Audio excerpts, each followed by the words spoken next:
Hi. After releasing courses 1 and 2, we've received a bunch of questions about how'd you make those videos with your face in them? PowerPoint doesn't do that. That's true. There are a couple ways to do this, but I thought I would make this video to show you the way I do it. This is done in Zoom and does add kind of a nice touch to have your face in a little box on the screen, especially for your students who miss you. Let's take a look. So I have my Zoom app open. I just click on New Meeting, which takes me to my personal meeting room. Okay, and I join with computer audio just like I was going into a Zoom session. Okay, and now I'm going to go to full screen and I'm going to share my screen. Sharing your screen is a very important step, otherwise your video is going to turn out to be just audio. Okay, so I go to enter full screen and then I share my screen. Okay, and now I've shared, you can see, you might be able to see the green that's around the screen, with that, and that's what it looks like when you share your screen in Zoom. Okay, so once I've shared my screen, my toolbar moves kind of up to the top, or my choices are up at the top instead of the bottom. Okay, so what I'm going to do is go over to the More button, the 3 dots, choose Record on this computer, and click it, and now it's recording right away. Okay, as soon as I click that record on this computer, it starts recording.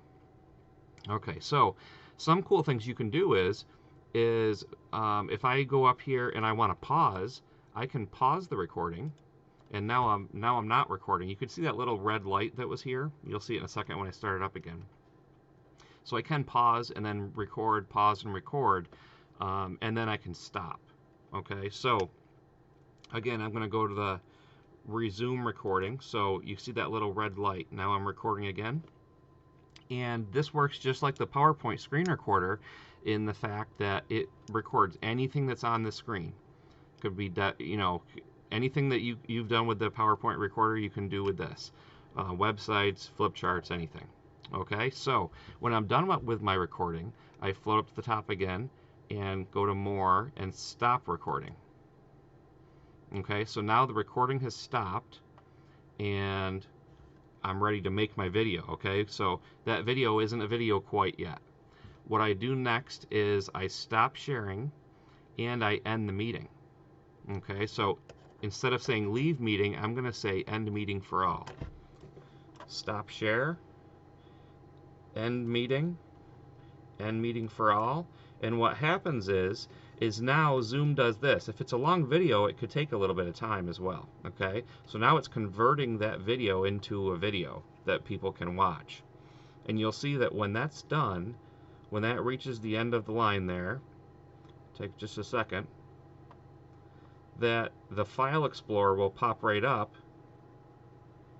and you'll see that video. Okay, so this saves it right on the desktop, and it saves it with the date and the time, and then what room. So this is my personal meeting room, and then that's the number of the room. Okay, so what we have here is the audio and the playback you don't have to worry about. The Zoom_0 is the MP4. So what I usually do is I rename that to whatever it is. So I'll say recording with Zoom, and then I usually move it into a different folder, and then I upload it to Stream, just like we've talked about with the other videos. Okay, so that's how I make the recordings in Zoom, so that you see my face in that little box there. So I hope that some of you are going to give this a shot, and that it's easy for you. Feel free to reach out with any questions.